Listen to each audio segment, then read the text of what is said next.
All right, welcome back to Auto Alchemy. Today I'm going to be doing something a little bit different, maybe a lot of it different. So I don't know if you can see it, but I have my blue snowball microphone here.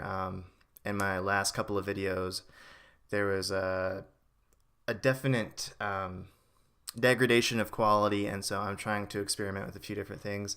I've got quite an extravagant setup right now. I have my laptop and then my phone and then a keyboard in my lap and my snowball right here, so I might throw it at you if you tempt me. And because I have this, I might be experimenting with modulating my voice a little bit, so maybe I'll get close to the microphone and I might practice my NPR or my Sam Harris impersonation. So thank you for tuning into the podcast. Okay, but seriously, I'm doing something different today. As I've mentioned in probably every video, maybe every other video, I've been going through a typological crisis as of late, which means that I've been going down a lot of internet rabbit holes, trying to expand my understanding of different typology systems. And for a few days, I was really fixated on the cognitive type model, which focuses a lot on body language and facial tics as it has like that voltology focus, which I'm still kind of lukewarm on. I posted a video in the forums there and I got like 5 radically divergent opinions, maybe only 3 or 4. I can't quite remember now.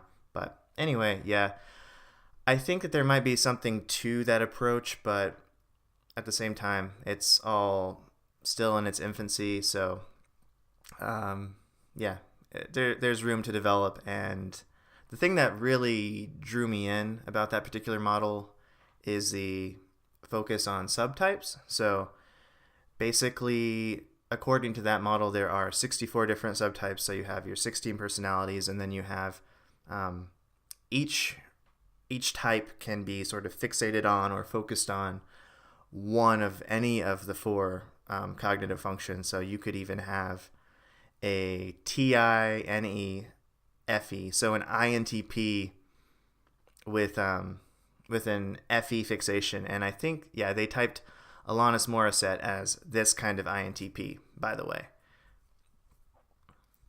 Even though I think that the model is still developing, it's worth checking out, so you should go to cognitivetype.com if you want to fill your mind with some brain candy.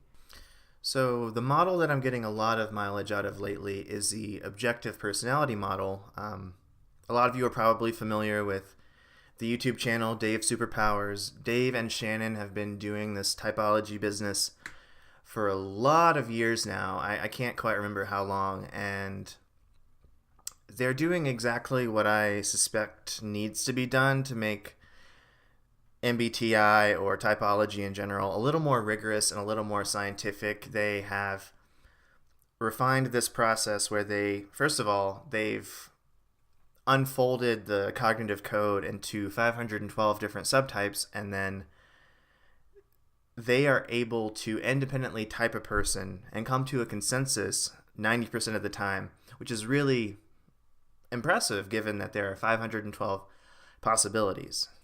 So I recently signed up for their classes at objectivepersonality.com. I highly recommend anyone look into that if they want to expand their horizons a little bit. And if you can't afford the $19 a month, or if you don't want to do that for whatever reason, then you should at least look at their YouTube channel, because you can slowly start to piece together the model from the information that they give out there. What's really cool is that Dave and Shannon will kind of give members a heads up of who they're going to be typing for the next week. That's part of the class, basically. They say, hey, we're going to type Oprah Winfrey, and that's sort of low-hanging fruit. I think most people could type her with a reasonable degree of accuracy. But they say, hey, we're going to type so-and-so, and then there's a little bit of time, and then they actually present their video, and they walk through their process, which is really informative and really illuminating. And I figured that maybe I could contribute to this conversation by making videos where I'm attempting to type the person of the week and kind of walking everyone through my own thinking, and then if I'm wrong, then I've immortalized my errors and I can learn, and I can maybe post follow-up videos saying, well, here's where I went wrong. So yeah. As a caveat, I will say that I won't be spending a lot of time expounding on their definitions or their terms, of which there are quite a few. Some that'll be especially foreign to people who are only casually acquainted with MBTI. And yeah, I don't want to spend a lot of time focusing on that. If you're curious about the terms and you want to really enmesh yourself in this conversation, then go directly to the source. Okay, so the first person that I'm going to be typing is Hasan Minhaj. Hasan is a comedian and actor. He was, I think, until a few weeks ago, a senior correspondent on The Daily Show, and he was the lucky soul who got to perform at the 2017 White House Correspondents' Dinner. Okay, so we're going to talk a little bit about my initial impression of Hasan. I'm going to be looking over in this direction every so often because I have some detailed notes on why I typed him the way that I did and detailed notes on my process. So I apologize. I know that intimate eye contact is vital, even when you're talking to somebody who might not even be there. But this is how it's going to be. Okay. So I'd actually never heard of this guy, weirdly enough. I've been kind of out of the loop for a while now, just generally in society. But looking at him, I immediately get an FE, SE sort of vibe. Like, he just looks cool, like cool AF even. That might even be his type once we get down to the 512 granularity. That's one of the many types.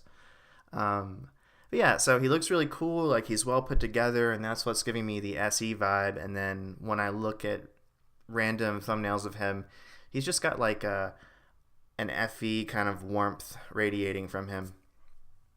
So I am not actually saying that this initial impression is informative at all.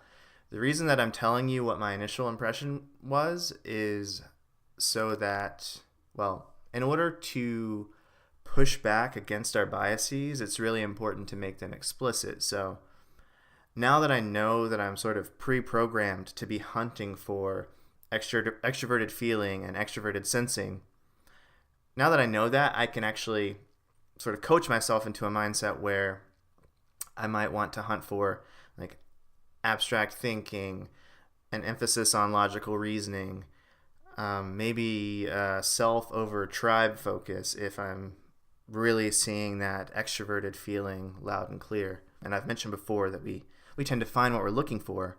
If I can't find those when I'm looking for them, then I might have been onto something with that gut instinct, but we'll see.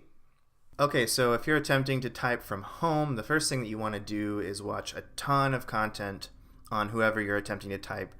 You want to get a feel for like the full dynamic range of their personality, because most people that you're going to find on YouTube are entertainers. Most people you're going to find in any kind of video, those people are going to be entertainers, and so there's going to be sort of layers to their personality. There are going to be certain personas that they've grown attached to or that they use to navigate the complicated world of Hollywood.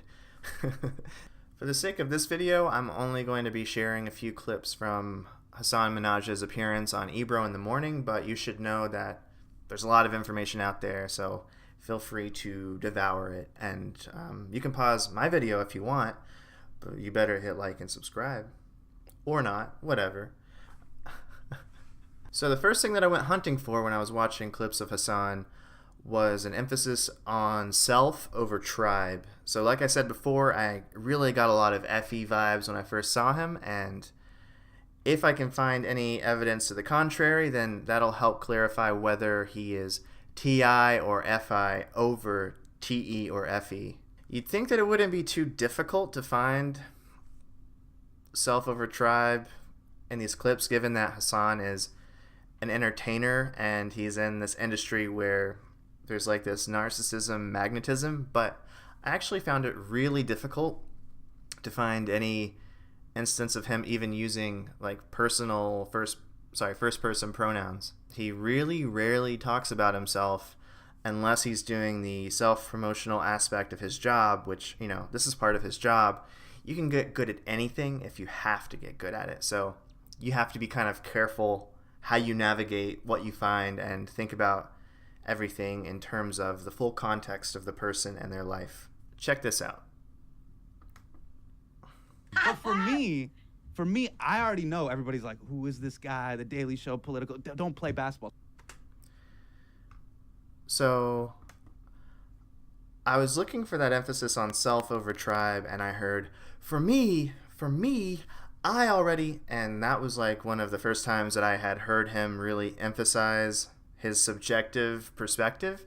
But what's interesting is that he immediately goes into talking about how people perceive him. For me, I already know that people are like, and yeah, he's talking about that tribal evaluation. I just thought that was really interesting how he kind of segued into that so seamlessly, and it kind of threw me for a loop. And even when he's talking about his own personal experience, it's like he can't help but view it through this collective lens. So here's another example at 24:26. I think the biggest thing that I've seen is you start to acknowledge your privilege. You start to understand, oh, there's certain scenarios that that won't come my way because I heard this at the Republican National Convention when I was covering it, because I'm one of the good ones. I'm not a troublemaker.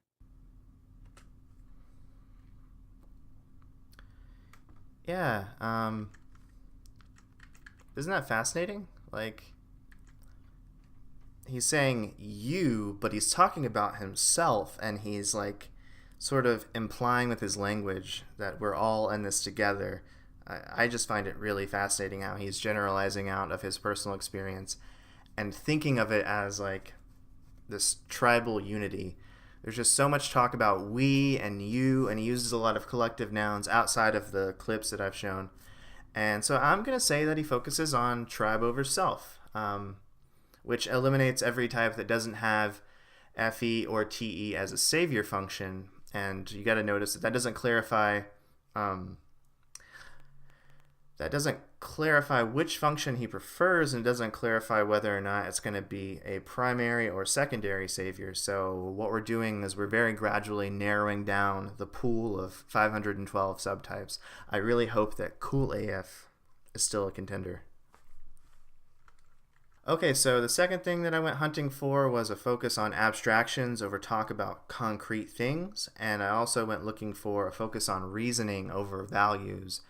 And I guess the hope was that if I did that, I could eliminate huge chunks of the candidate pool by narrowing down his basic temperament. And I noticed when I was doing this that Hasan does have a little bit to say about solidarity, and a little bit to say about other abstract concepts, but when he's doing it, well, it's very brief, and he seems very kind of like, look what I'm doing. Dave and Shannon call that peacocking, where you're kind of operating outside of your savior functions, but you're really proud of yourself, and you're trying to say, hey, like, I am good at the whole range of my personality, right?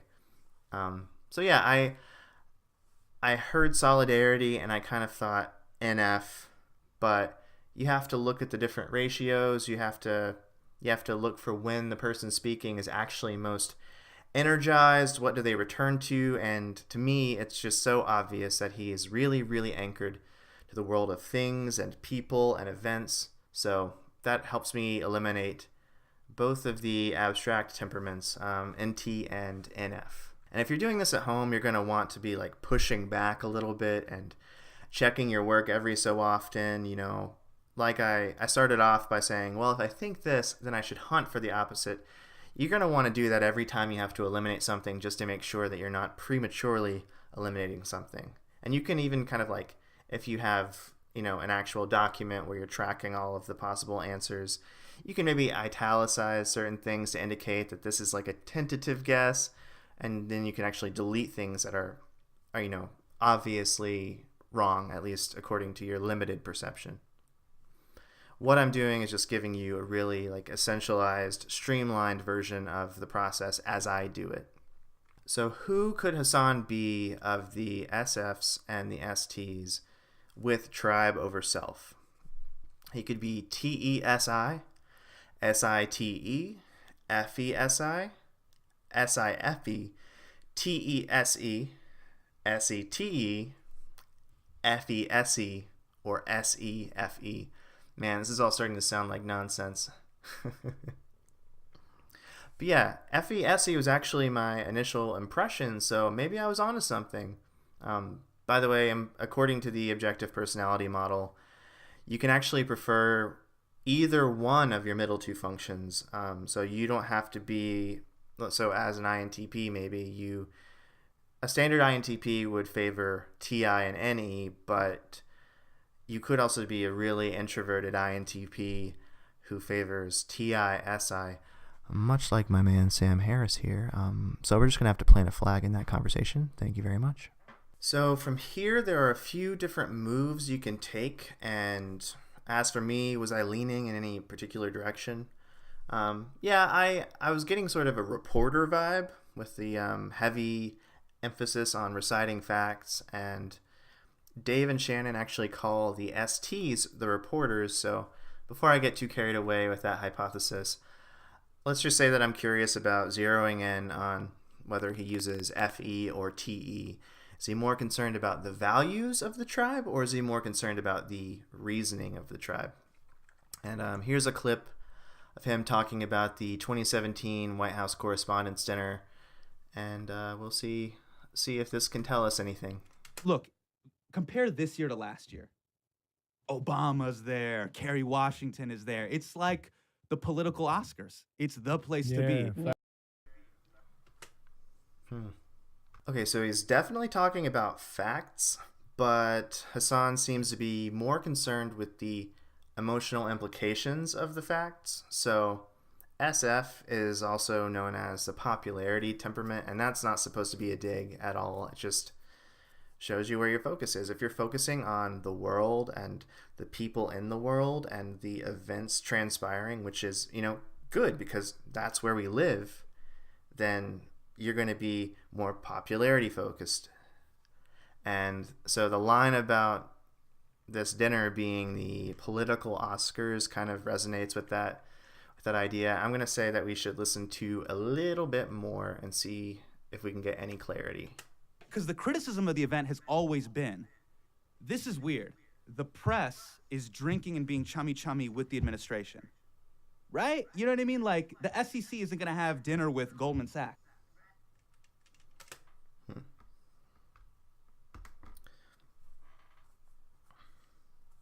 So, yeah, this is kind of getting me somewhere. I feel this snowball effect where my observations are kind of converging.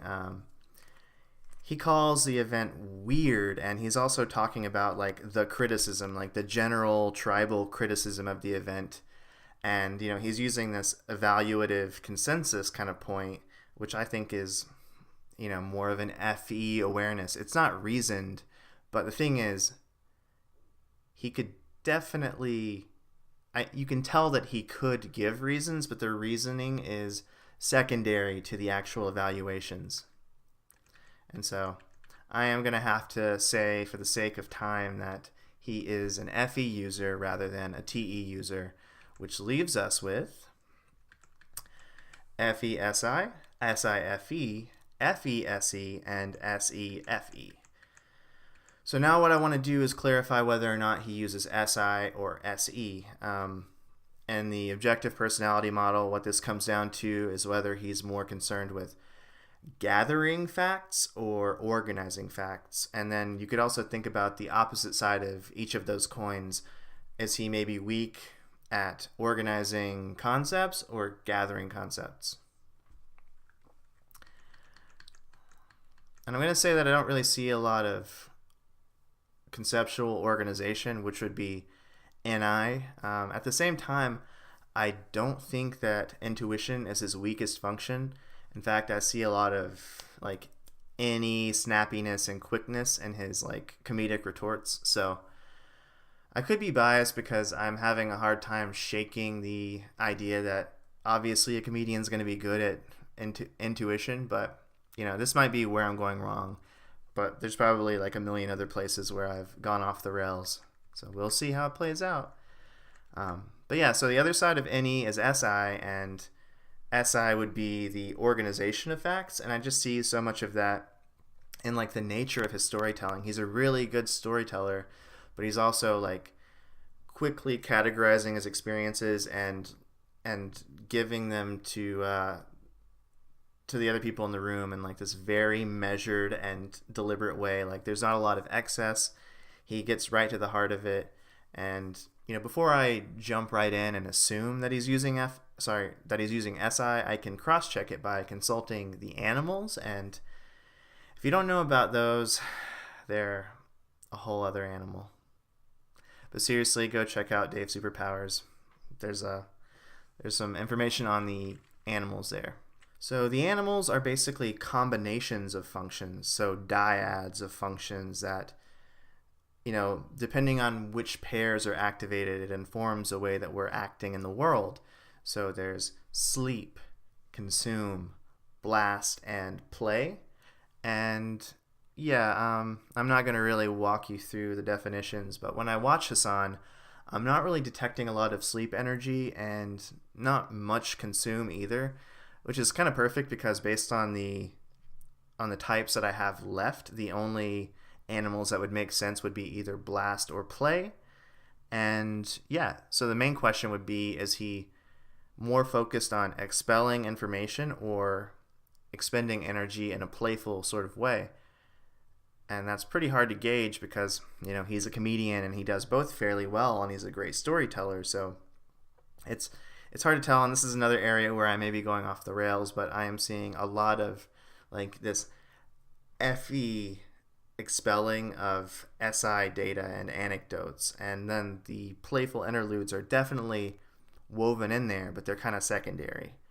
So that whittles everything down to FE-SI and SI-FE, both of which are consistent with the blast animal, blast being a combination of introverted perceiving and extroverted judgment.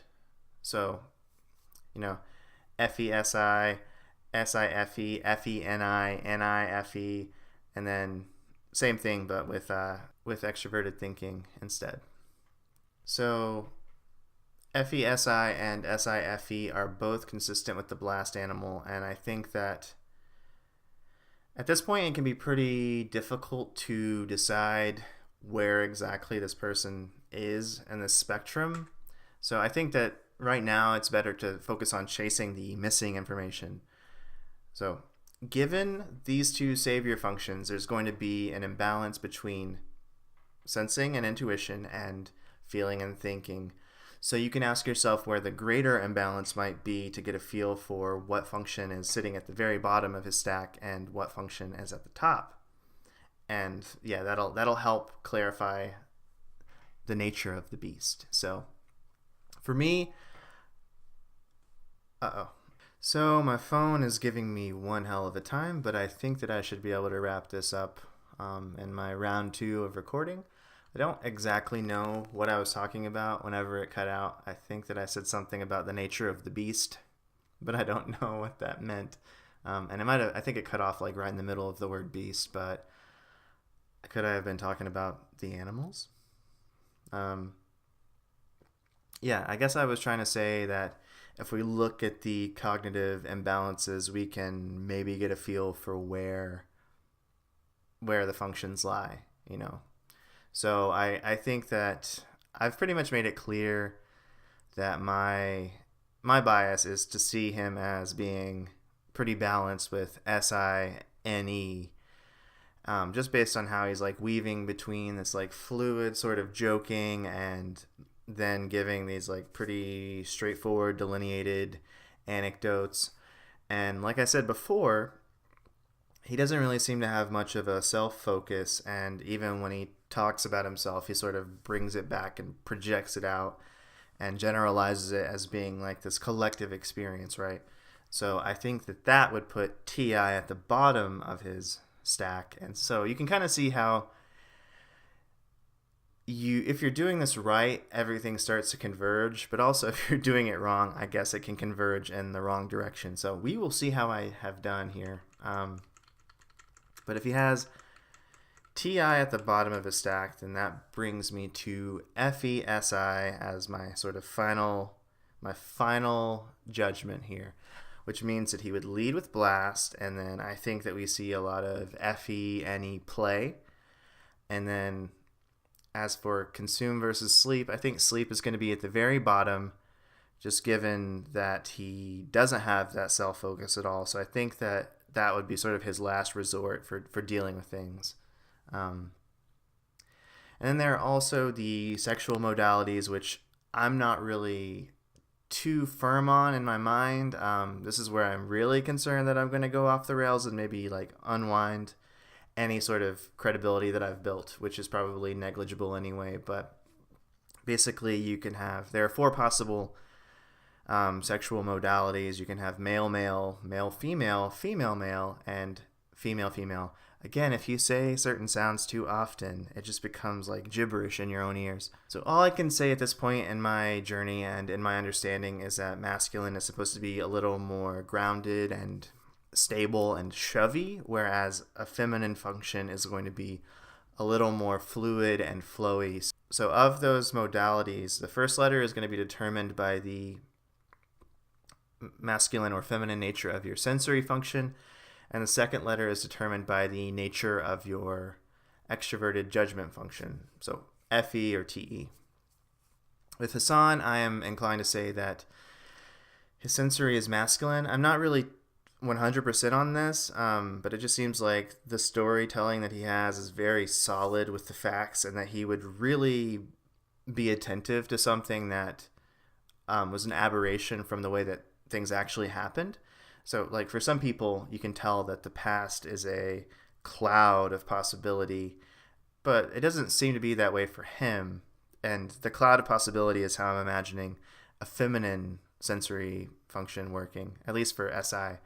And you can also look at the opposing side of the coin. So I think that his NE is obviously very fluid, and that's what makes him so quick and just able to take someone's comment and turn it into a joke on the fly.